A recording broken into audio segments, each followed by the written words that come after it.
if you had an audience with God, what would your beef be, if any? What would you challenge him with?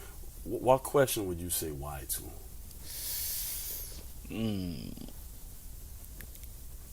I think probably more important than anything, man, is I think I used to ask my grandma the same thing I probably would ask him, and she was the biggest church goer anybody I knew.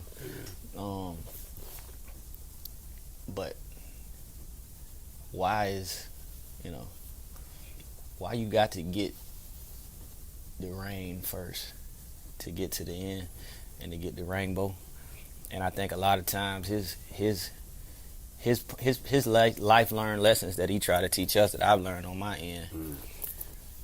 Boy, the ones that hurt the most is the best lessons, for the most part.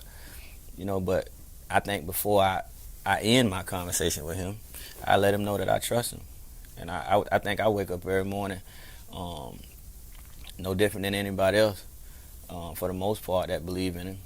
And I just let him guide me.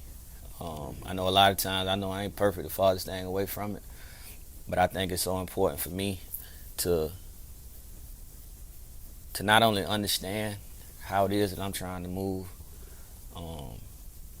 but never allow myself to lose faith in the things that he takes me through, whether it's deaths in the family, whether it's me bumping my head in the legal system, whatever that is. I think whether it's good or bad, if you ain't continuing to learn and you ain't continuing to gain that information, to not either make them same mistakes no more, or to be able to go forward with certain situations, I think you lose ultimately at the end anyway. But I think that them spankings is probably what I ask him about the first thing. Like the lawsuit. Yeah, absolutely. What changed? What really changed after that lawsuit for you, I don't know. I think it was one of them things, man, for me to go through. I think the worst part about it is that it was people that was injured in the situation, and that I took full responsibility and stepped to the plate.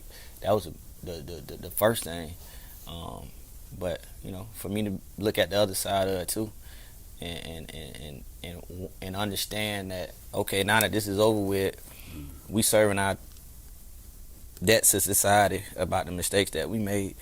Now after this is over, and after this money was spent, they let them get you again. Now you go over here for this civil matter, and you pay the same guy again that you didn't just paid all this money to, in this criminal. Yeah. And it allowed me to look at the system, man, and say, I was reading something the other day. It was about something that was pretty publicized in Florida about, I guess, this tax scam or whatever they had going on. But one of the individuals that they had, they was trying to push to the forefront of it.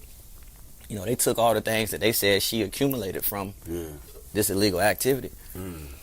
But according to her, she went and paid $45,000 for a lawyer, but you ain't stopped the lawyer from getting the money. If you taking all her cars and her house because you said she got it from this illegal activity, how you let your buddies still eat? And those are things to me that it make me look at it for what it is. Like, as long as certain people are still benefiting from our illegal activities, it's cool. It's just they don't want us to benefit from those things. Exactly. And man, this conversation is so real. But